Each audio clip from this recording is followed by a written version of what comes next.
민수기 마지막 장 민수기 36장 1절부터 13절에 있는 말씀입니다. 찾으셨으면 제가 1절부터 봉독해 드리겠습니다. 요셉 자손의 종족 중 므낫세의 손자 마길의 아들 길앗 자손 종족들의 수령들이 나와 모세와 이스라엘 자손의 수령된 지휘관들 앞에서 말하여 이르되 여호와께서 우리 주에게 명령하사 이스라엘 자손에게 제비 뽑아 그 기업의 땅을 주게 하셨고 여호와께서 또 우리 주에게 명령하사 우리 형제 슬로보앗의 기업을 그의 딸들에게 주게 하셨은즉 그들이 만일 이스라엘 자손의 다른 지파들의 남자들의 아내가 되면 그들의 기업은 우리 조상의 기업에서 떨어져 나가고 그들이 속할 그 지파의 기업에 첨가되리니 그러면 우리가 제비 뽑은 기업에서 떨어져 나갈 것이요 이스라엘 자손의 희년을 당하여 그 기업이 그가 속한 지파에 첨가될 것이라. 그런즉 그들의 기업은 우리 조상 지파의 기업에서 아주 삭감되리이다. 모세가 여호와의 말씀으로 이스라엘 자손에게 명령하여 이르되 요셉 자손 지파의 말이 옳도다.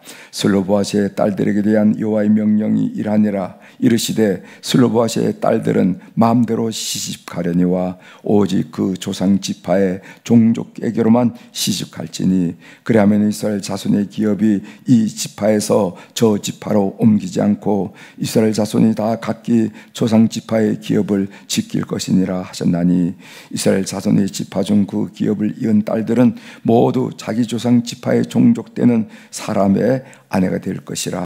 그리하면 이스라엘 자손이 각기 조상의 기업을 보존하게 되어 그 기업이 이 지파에서 저 지파로 옮기게 하지 아니하고 이스라엘 자손 지파가 각각 자기 기업을 지키리라. 슬로보앗의 딸들이 여호와께서 모세에게 명령하신 대로 행하니라. 슬로보앗의 딸 말라와 디르사와 호글라와 밀가와 노아가 다 그들의 숙부의 아들들의 아내가 되니라. 그들이 요셉의 아들 므낫세의 자손의 종족 사람의 아내가 되었으므로 그들의 종족 지파에 그들의 기업이 남아 있었더라. 이는 여리고 맞은편 요단과 모압 평지에서 여호와께서 모세를 통하여 이스라엘 자손에게 명령하신 계명과 규례니라. 아멘. 13절까지 함께 읽었습니다.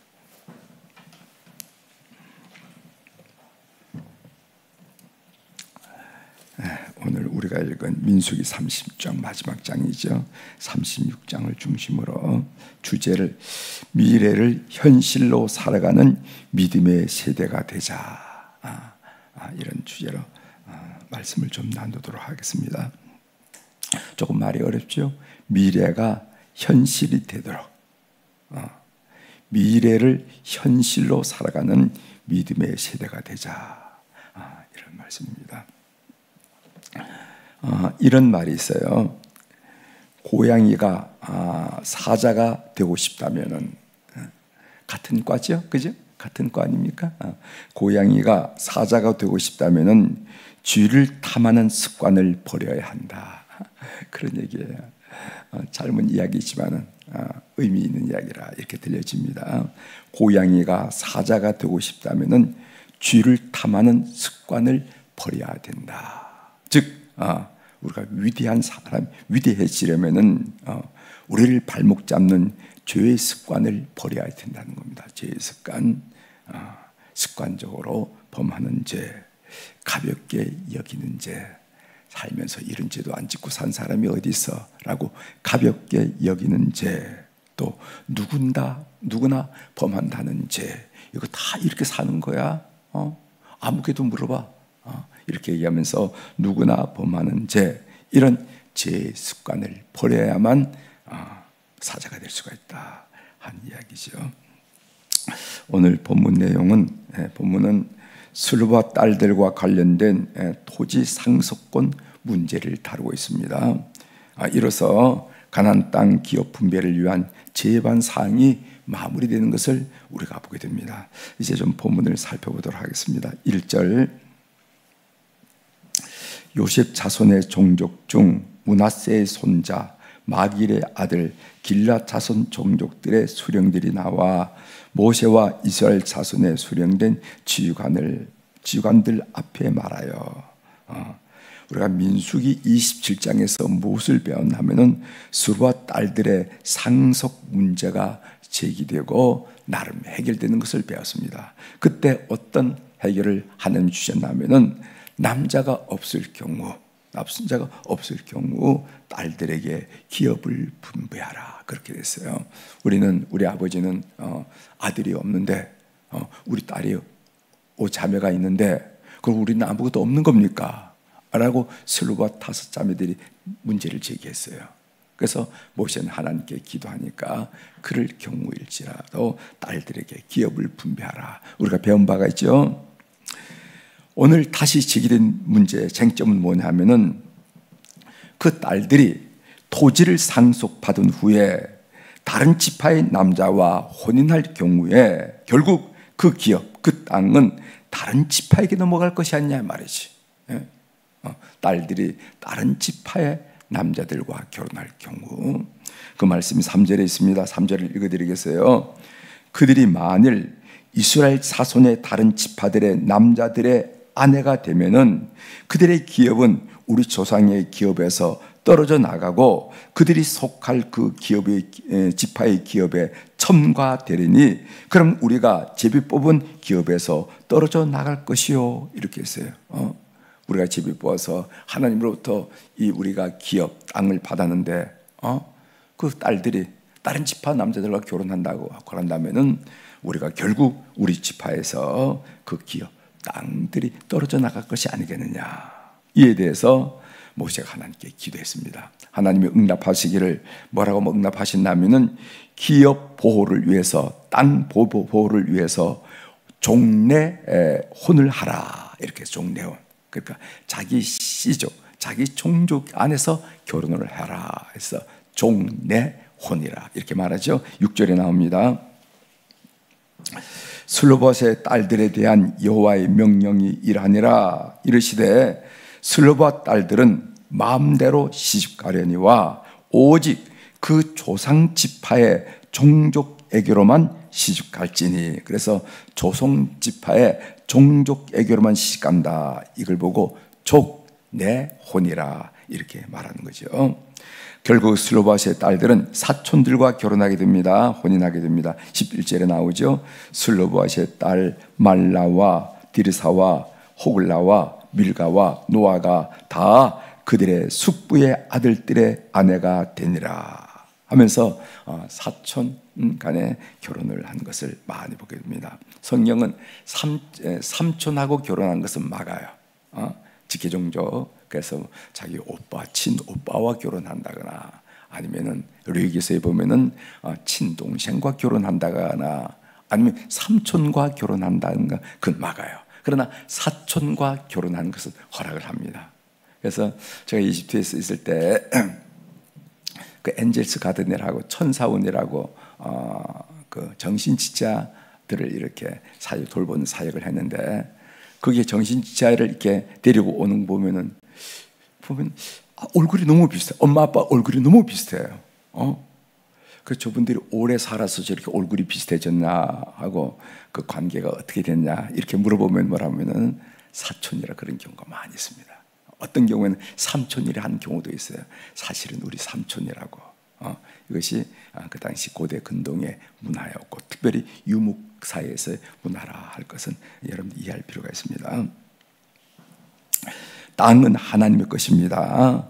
하나님이 설정해 주신 땅의 지계표를 결코 변경해서는 안 된다 하는 말씀이 성경에 있어요. 신명기 27장 17절에 보면은 그의 이웃의 경계표를 옮기는 자는 저주를 받을 것이니라 할 것이요, 이랬어요. 그 지계표, 경계표를 옮기는 것은 저주를 받는다 이 말이죠. 따라서 각 가문은 땅의 소유권을 영원히 보존하게 됩니다. 설령 땅의 사용권을 판다 할지라도 그들이 토지 매매하는데, 이스라엘 백성들도 토지 매매를 하는데 그 토지 매매는 소유권을 매매하는 것이 아니라 땅의 사용권을 매매합니다. 그럼 사용의 기준이 뭔가? 희년이 기준. 희년은 7년 곱하기 7번 그 다음에 하는 다가오는 희년 주빌레, 희년을 그날 50대 된 해를 희년이라고 하는데, 희년이 되면 어떻게 됩니까? 땅도 원 소유자에게 돌아가고 사람도 자유를 맡고, 그래서 희년이거든. 희년이거든. 그래서 희년과 계산해 보는 겁니다. 지금 희년이 몇 년 남았지? 5년 남았어. 그러면은 희년의 남은 기간 곱하기 한 해의 소출, 오늘 이 땅이 밀을 얼마를 내는가, 보리를 얼마 내는가, 보리를 한 가마니 낸다. 그럼 5 곱하기 한 가마 해서 5, 그러니까 밀 5가마의 값어치를 내면 되는 거예요. 이것을, 그래서 이스라엘 백성들의 토지 매매는 소유권 매매는 아니에요. 소유권 매매가 아니고 사용권 매매라. 그래서 땅의 소유권을 가지고 있기 때문에 희년이 되면 그 땅을 원주인이 회복할 수가 있습니다. 회복할 수. 그래서 오늘 지금 이 땅 이야기가 이렇게 심각하게 대두가 되는 이유가 뭐냐면은, 희년이 되면 우리가 그 땅을 회복해야 될 텐데 그 땅을 회복하지 못하고, 그러니까 그 남자와 결혼한 그 남자의 시조 계획으로 이 땅 자체가 넘어갈 것이 아니냐, 이거 한번 해결해 달라 한 이야기가 민수기 36장의 이야기라는 것이죠. 왜 이것이 중요한가? 이것은 굉장히 중요한 건데, 설령 우리가 파산한다 할지라도 우리가 파산이라는 것이 가능하잖아요. 예를 들어서 몸이 아프면 어떻게 합니까? 땅을 팔아서 구한해야지. 그러다 보면 땅을 팔게 됩니다. 그렇게 되면은 땅을 팔으니까 농사를, 그 당시 농경사였는데 농사를 지을 수가 없으니까 점점 가난해지는 거예요. 영원토록 가난해지는 겁니다. 그런데 희년이 되면 어떻게 되냐면은, 희년이 되면은 이것은 그 기업을 돌려받아요. 원 소유자에게 돌려가는, 하나님이 정해준 원 소유자에게 돌려받는다는 겁니다. 그래서 다시 출발할 수 있는 계기를 마련하는 것이죠. 아주 놀라운 사상입니다. 살아갈 희망이 있는 사회를 하나님이 만들어 주신 거예요. 살면서 우리가 토지도 팔게 되고 때로는 자식들도 팔게 된다. 그러나 희년이 되면은 토지도 회복하고 자식도 자유를 회복한다. 이런 것은 누구에게나 희망을 주는 희망. 우리가 조금만 더 견디자. 지금은 어렸죠. 조금만 견디자. 이제 희년이 되면 우리도 다시 토지를 회복하고 우리의 팔려갔던 우리의 자녀들도 회복해서 살아갈 희망이 있다 하는 이야기입니다. 제가 이 본문을 읽으면서 아주 중요한 것을 좀 여러분들과 함께 나누고 싶은데, 삶의 적용으로 말씀드리고 마치도록 합니다.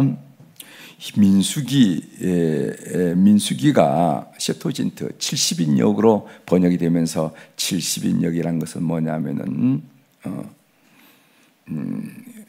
그 알렉산드리아에서 구약 성경을 헬라로 번역할 때 70명이 번역해, 원래는 72명이 번역했대서 셰토진트라 해가지고 할 때에 이 민수기라는 이름이 붙었어요. 민수기, 넘버스를 하는 이름이 붙었어요. 그러나 원래 히브리어 명칭은 뭐냐면은 베 미드마르는 광야거든요. 그러니까 광야에서 이 말입니다. 그러니까 민수기의 이름이 광야에서예요, 원래. 그런데 이제 70인역에 넘어오면서 거기에 이제 1차 인구조사했고 2차 인구조사인 거 우리가 배웠죠. 그러니까 인구조사가 했다 해서 넘버스, 이렇게 민수기, 백성민, 사람 숫자 수에서 민수기 이렇게 되는데, 그 원래 명칭은 미드바르. 그래서 광야에서 이렇게 이야기할 수가 있습니다. 그런데 이 민수기가 오늘 36장 끝을 읽었는데, 민수기는 슬로브와 딸들의 기업 분배 문제로 민수기가 마쳐요. 뭔가 민수기라는 이름에 걸맞지 않은 느낌을 여러분들이 받지 않습니까? 결론이 시시하다고 느껴지지 않나요? 예를 들어 본다면은 여호수아는요, 이스라엘 백성들과 하나님 이렇게 믿겠다 계약갱신으로 끝나요. 그리고 또 신명기 같은 경우는 이스라엘 백성들을 지파를 축복하는 걸로 끝나는 겁니다.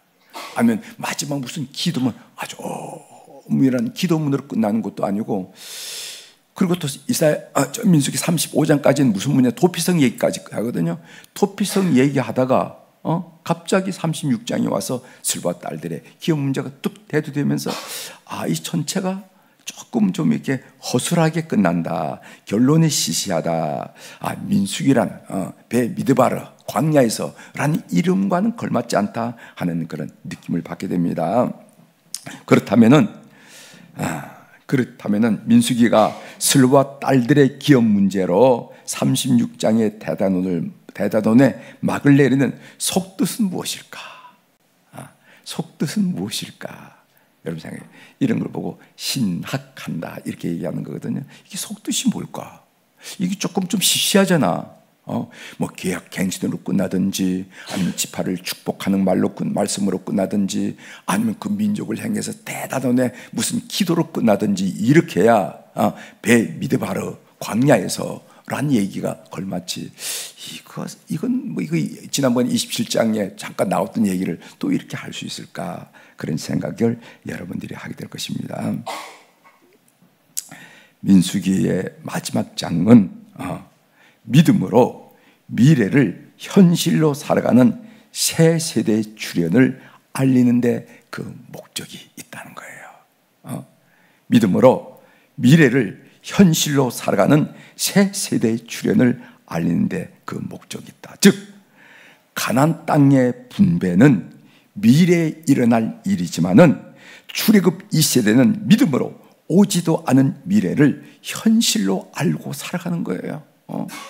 현실로 알고 사람을 모으고 결정을 내리고 이런 것을 우리가 보게 된다는 것입니다. 하나님이 우리에게 주시겠다고 약속했으니 아무리 상황이 어렵다 할지라도 그 땅은 우리 것이다 라는 그 믿음이 아주 확고해. 하나님이 우리에게 약속했으니 그 땅은 지금 우리 보지도 못했고 만져지도 않고 걷지도 않았고 거기에 소출을 경험해 보지도 않았고 거기 밀이 나는지 보리가 나는지 포도원이 있는지 모르지만은 그건 우리 거야. 그러니까 이거 정확하게 하자 라고 덤벼드는 믿음의 세대의 출현을 우리가 여기서 보게 된다는 겁니다. 그래서 결국 민수기의 핵심은 뭐냐면 믿음입니다. 믿음. 따라서 만일 광야를 지났는데 믿음이 생기지 않았다면 그는 출애굽 1세대에 속한 사람이라는 겁니다. 우리도 인생 광야를 지나잖아요. 어떤 분은 질병, 어떤 분은 사업과 직장, 어떤 분은 자녀, 아무튼 크든 작은 인생의 광야를 우리가 지나잖아요. 근데 그 광야를 지난 다음에 믿음이 생겨야 돼요. 믿음의 세대. 오늘 민수기가 믿음의 세대, 출애굽 2세대 출현을 이렇게 멋지게 이렇게 알려주는 것처럼 우리가 인생 광야를 지난데도 불구하고 믿음이 생기지 않았다면 그는 사람은 현대 사람일지 모르지만은 출애굽 1세대에 속한 사람입니다. 반면 인생 광야를 지나서 믿음이 생겼다면 그는 출애굽 2세대에 속한 사람이라는 겁니다. 그 출애굽 2세대의 특징이 뭔가 하면은 하나님을 신뢰함으로 하나님은 어떤 상황에서도 하나님의 일을 하신다라고 확고히 믿고 우리는 흔들리지 않습니다. 우리는 기도하고 기대하고 기다릴 뿐입니다. 아니 뭐 이래 안 되잖아. 왜 결과가 이래? 이렇게 이야기한다 할지라도 믿음의 이 세대는 어떻게 선포하냐면은 하나님은 살아계셔. 하나님은 우리 가운데 일하고 계세요. 우리 믿고 기대하고 기다리자 라면서 미래에 될 일을 현실로 살아내는 세대, 거기 근거는 뭐냐면 믿음이라는 겁니다. 믿음. 이런 세대가 출애굽 2세대고 이런 2세대만이 젖과 꿀이 흐르는 가나안 땅에 들어갈 수 있다. 이런 2세대가 지금 출몰하고 있다 하는 이야기를 민수기 36장이 우리에게 하고 있다는 거예요. 여러분 이해하실 수가 있죠? 네, 민수기 히브리서 11장 1절은 뭐냐면은 믿음은 바라는 것들의 실상이요 보이지 않는 것들의 증거니 이렇게 했어요. 믿음. 이런 믿음을 가진 사람만이 젖과 꿀이 흐르는 하나님이 준비한 축복을 누리며 맛보며 살아갈 수 있다 하는 이야기를 민수기가 우리가 메시지로 우리에게 던져준다는 것입니다. 하나님이 우리에게 인생 광야를 주시는 목적, 인생 광야를 걷게 하는 그 목적은 뭐냐면은 하나님에 대한 철저한 믿음을 훈련하기 위해서 그렇습니다. 철저한 믿음을 훈련하기 위해서. 이것이 바로 젖과 꿀이는 가나안 땅을 기업으로 받는 출애굽 2세대의 특징이에요. 사랑하는 교회 여러분, 이런 믿음으로 승리하는 하루가 되시길 바랍니다. 이것이 민수기 36장에 우리에게 주신 메시지예요.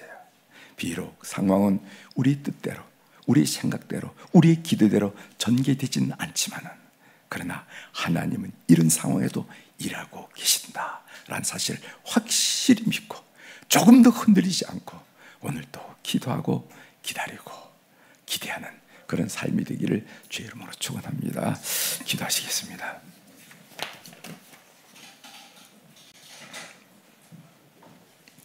하나님 아버지, 우리가 민수기 36장 대다도론을 끝냈는데, 그 민수기 36장에 보면은 슬로바스의 딸들의 기업 분배 문제가 나온 것을 우리가 보게 됩니다.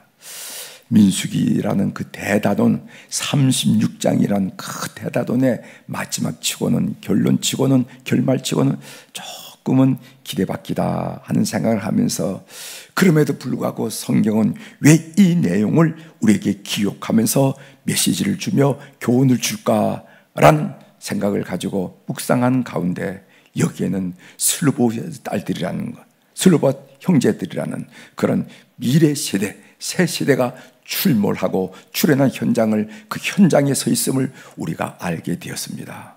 그들은 믿음의 세대여서 비록 그들이 가나안 땅을 걷지도 않았고 만지지도 않았고 그 흙 냄새로 맡아본 적도 없고 거기에 나오는 포도, 감람나무 열매를 먹지도 않았지만, 이 땅은 하나님이 허락하시고 하나님이 약속한 땅이기 때문에 반드시 우리 땅이 된다고 조금도 흔들리지 않고 추워도 흔들리지 않고 그 땅의 문제를 정식으로 거론하면서 살아가는 그 형제들을 바라보면서 미래를 오늘로, 현실로 믿고 살아가는 그들의 걸음을 보았습니다.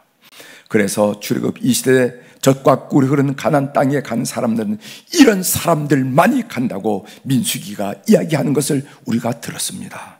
주여, 우리가 삶을 살 때 우리의 현실은 비록 이런저런 일로 답답하고 이런저런 일로 우리의 기도가 응답되지 않는 듯한 느낌을 받는다 하더라도 하나님은 역시 일하시고 계시고, 그렇기 때문에 우리가 기대하고 그리고 기다리고 기도한다 하는 이런 믿음으로 사는 우리 교우들이 다 될 수 있도록 은혜를 베풀어 주옵소서.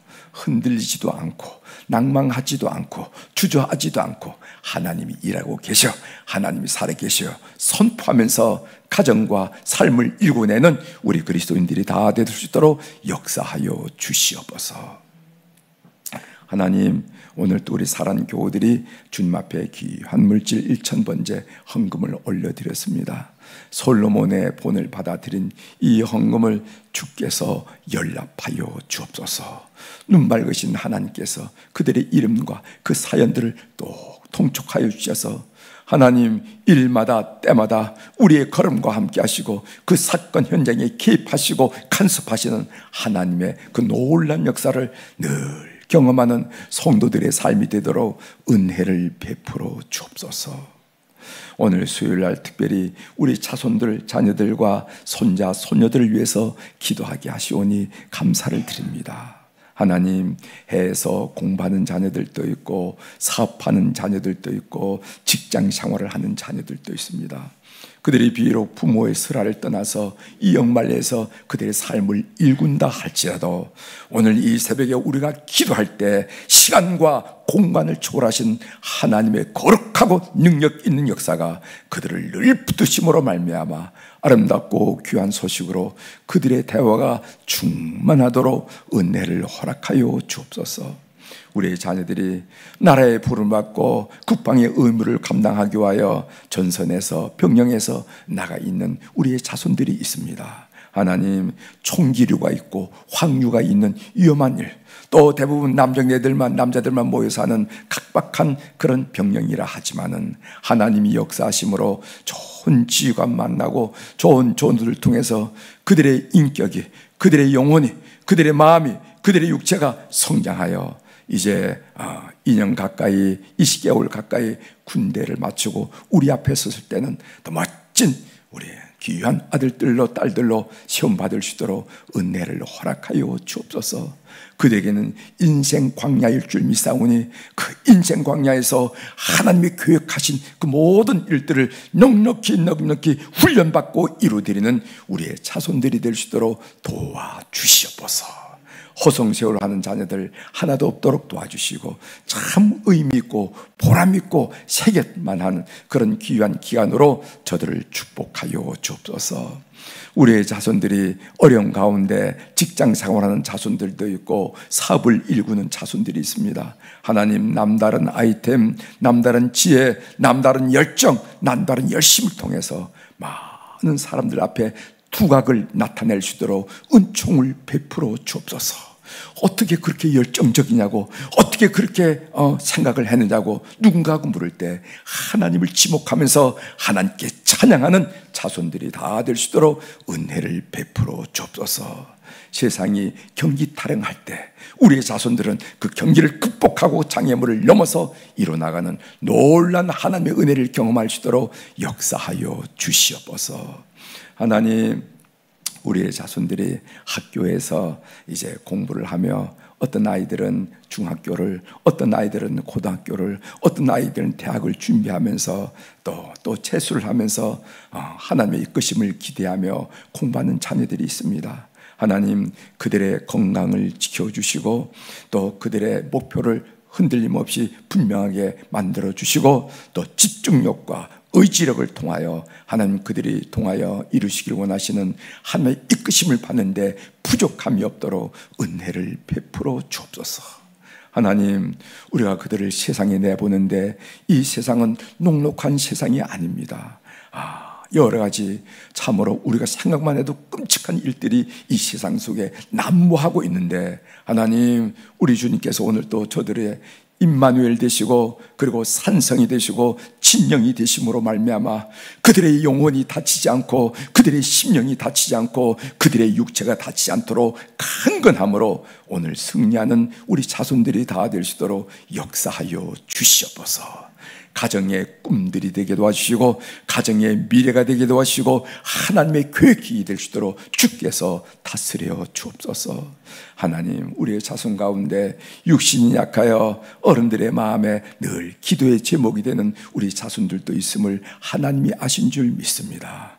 오늘 또 그 권능의 손길, 치료의 손길로 함께 하셔서 영육이 강건해지는 은혜를 가정마다 허락하여 주시옵소서. 오늘 또 하늘의 주권과 땅의 주권을 가진 우리 주님의 권세 있는 이름으로, 능력 있는 이름으로, 지혜 충만한 이름으로 이 새벽에 선포합니다. 내 영혼이 잘된 같이 범사가 잘되고 강건한 축복을 이 새벽에 주님 아련하는 우리 성도들, 그리고 7시에 방송을 통해서 주님을 만나며 출근하고 직장 생활하는 우리 모든 교우들이 주께서 허락한 하루를 사는 동안에 주의 은혜를 충만히 체험하도록 역사하여 주시옵소서. 감사드리며 예수님의 이름으로 기도 올려옵나이다. 아멘. 하늘에 계신 우리 아버지, 이름이 거룩히 여김을 받으시오며 나라가 임하시오며 뜻이 하늘에서 이루어진 것 같이 땅에서도 이루어지이다. 오늘 우리에게 일용할 양식을 주시옵고 우리가 우리에게 죄진 자를 사하여 준 것 같이 우리 죄를 사하여 주시옵고 우리를 시험에 들게 하지 마시옵고 다만 악에서 구하시옵소서. 나라와 권세와 영광이 아버지께 영원히 있사옵나이다. 아멘.